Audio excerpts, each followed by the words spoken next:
the CasterMuse Rockstar League. This is a round of 8 match, and it is game number 2 between BishOp and HM. If you have not seen game 1, I suggest you go check it out, but you do not need to. Now, game 1 was actually a pretty big macro game, and it feels like BishOp just kind of outplayed HM over time. HM maybe a little bit too quick into the Ultralisks, and BishOp was able to break him, so kind of tough to go against. Now, this map is a very, very different map, Polaris Rhapsody. This is a map that has a lot of technical openings, and it's hard for Zerg to secure a third gas and keep it alive, I think. It gets pretty far out there. Well, I guess the third, if you go for like a 2-hatchery Mutalist play, the third base is never hard to keep alive, but rather the 4th base is going to be very difficult to take because there's not like really a good choice out there. So yeah, just something to keep in mind for this. Now, a drone scout coming out. Looks like he checked a little bit. You know, maybe you want to be aware of things like proxy barracks on this map. It's relatively popular. But I think he will be going for that hatchery first afterwards. Drone going all the way across for the scout. We'll see what BishOp's opener is going to be. Of course, the barracks is going to be coming down now. But will he end up getting a gas? That barracks is pretty far down there.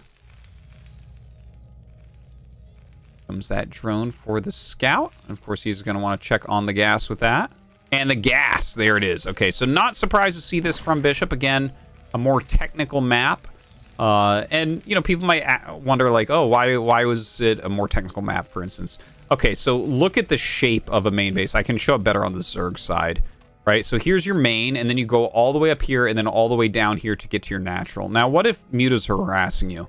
They can harass from the high ground, let's say, right? Like harass up here.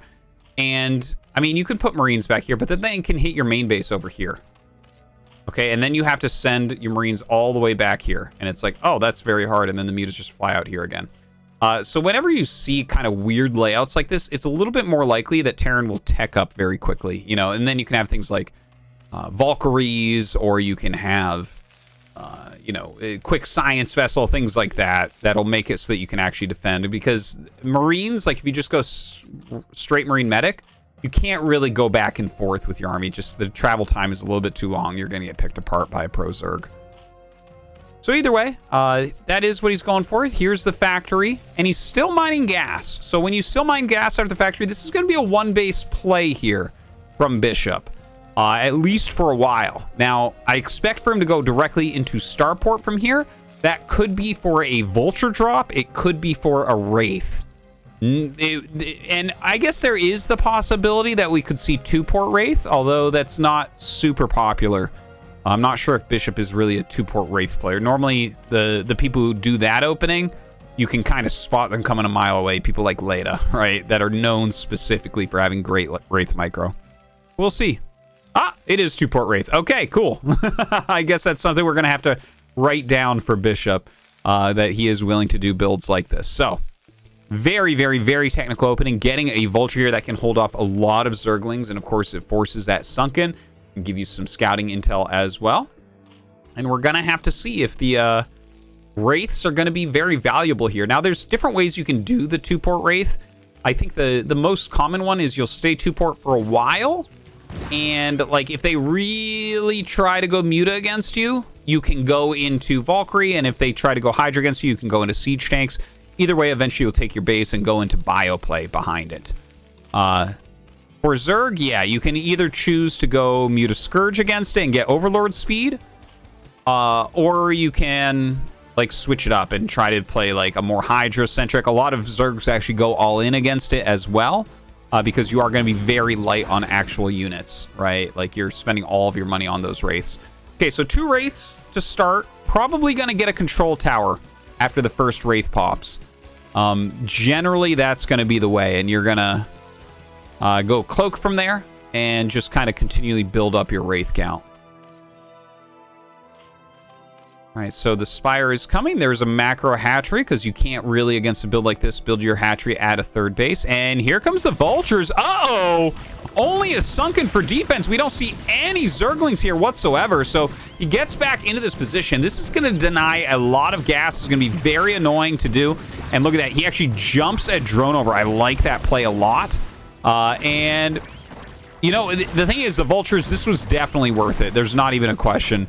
Oh, my God. Ah, he almost gets the drone, but it gets made into an extractor very quickly here from HM. But yeah, the Wraith's going to town here on those drones. The Spire is not done, and he has killed a ton of drones. So much damage being put out. Now, some Scourge are on the way. Some Mutas are on the way, so they can still do a little bit of damage here, but he's got to be careful. Doesn't want to lose 2 Wraiths at the beginning of the game, or you might just straight up lose when Zerg goes across the map. 2 more drones fall. Just massive, massive damage. And now he has 4 Wraiths out already. It looks like he went 4 before the add-on, which is all right. But he will have to go into Cloak from here. We're chasing back this Zergling. There are a couple Scourge coming up trying to get a free Wraith kill. Seems unlikely that he'll end up catching it. And now it's time to watch what this micro is going to look like here from BishOp. I'm going to kill one of those. Nice micros so far. Obviously, this Scourge has no chance. Trying to juke and jive and get out of there. You never know if he has more Scourge coming up from the side that are going to blindside you. So that's why he pulls away there instead of just chasing the Scourge. Ah, does he have? No, he doesn't have. I was going to say, like, this looks like an area you might trap an SCV in. But he can easily make one of those still, right? Like, you can. There's different ways to trap an SCV so that you have something with your Wraith so that you can keep them clumped up. Okay, so the Wraith's gonna fly out. A few Marines walking out as well. That's kind of interesting. There's a Sunken here, so I can't imagine the Wraiths or the Marines doing that much unless he's gonna draw the Mutas over them. That would definitely add some very nice bonus damage to those Mutas.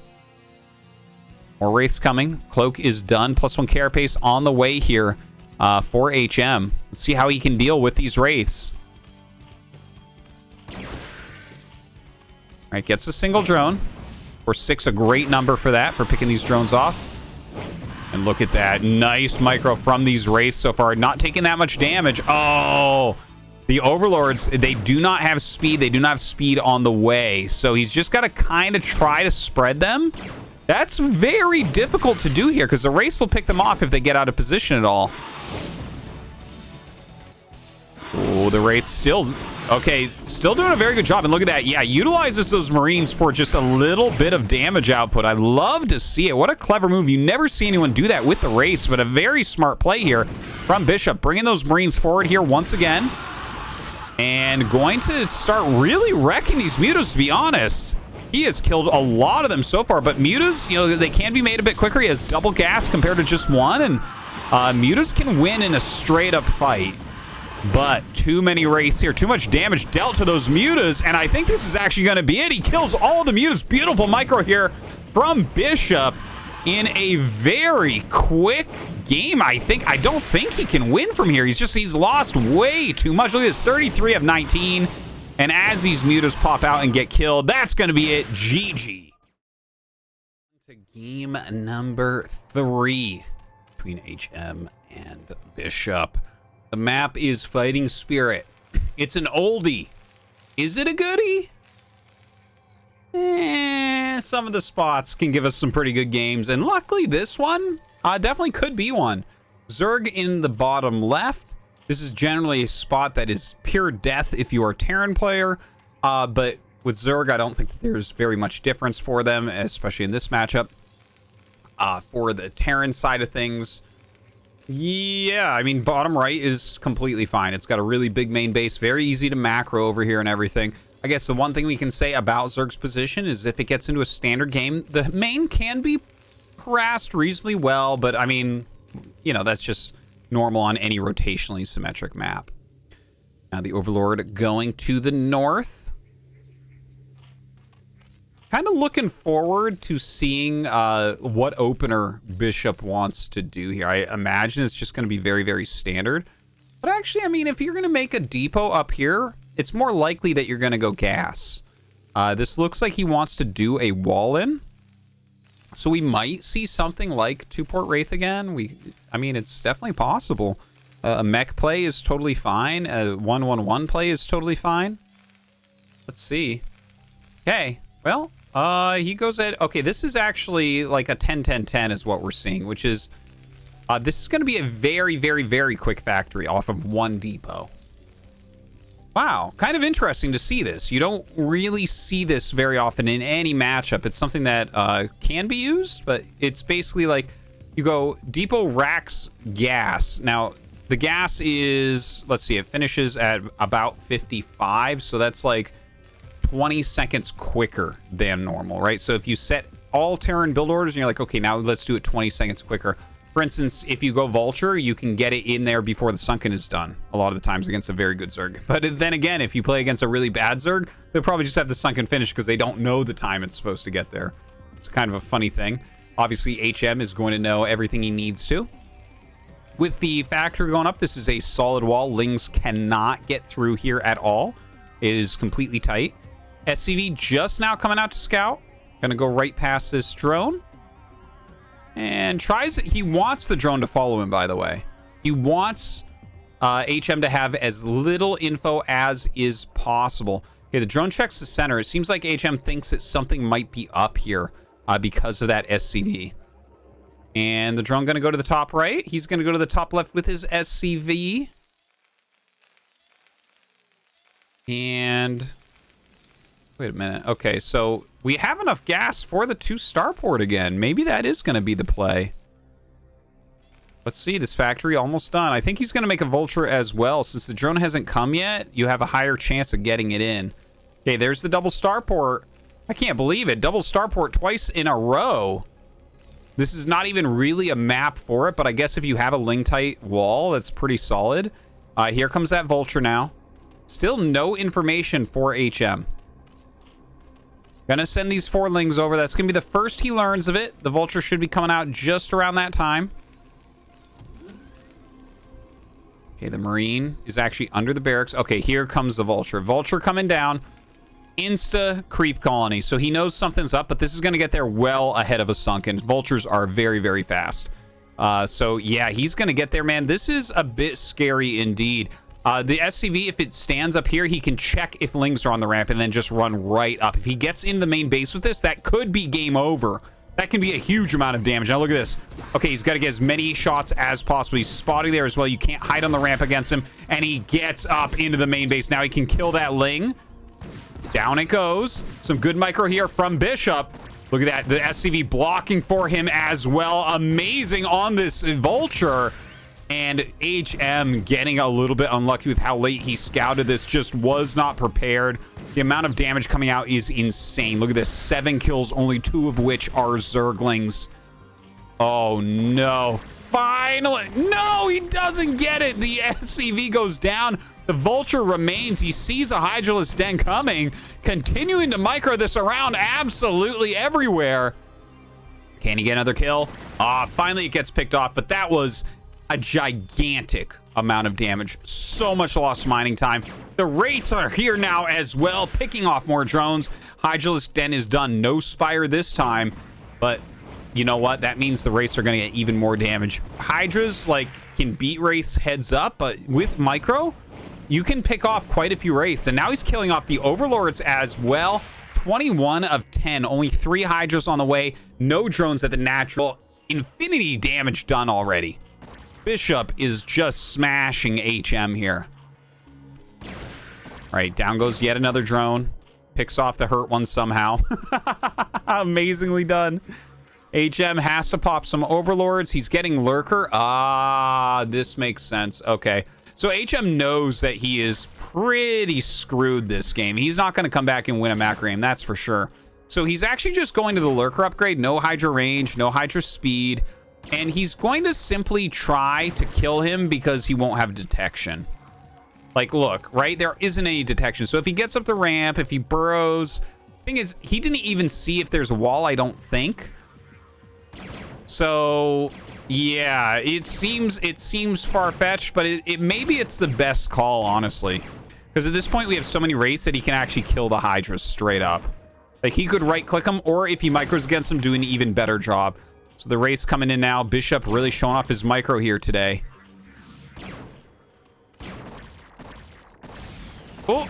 Little bit of miss micro there. Yeah, 2 Hydras go down. Going after the Overlords now as well. Look at this, 26 of 18.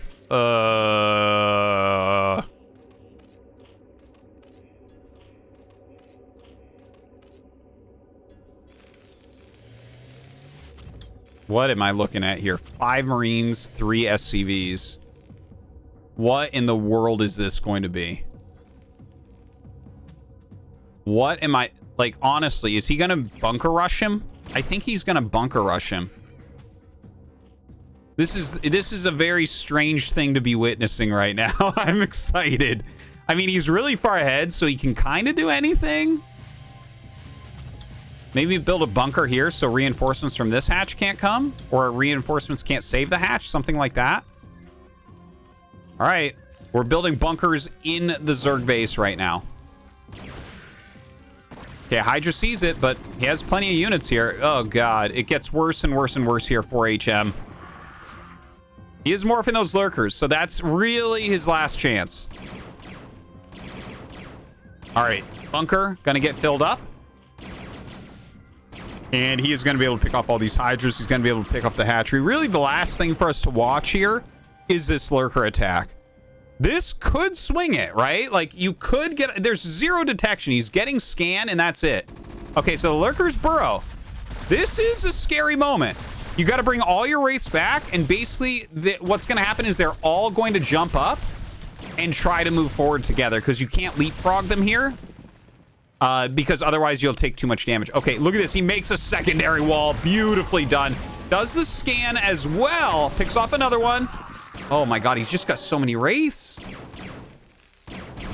And he gets all of them. That's going to be it. There's no way to do anything from here. GG, BishOp wins.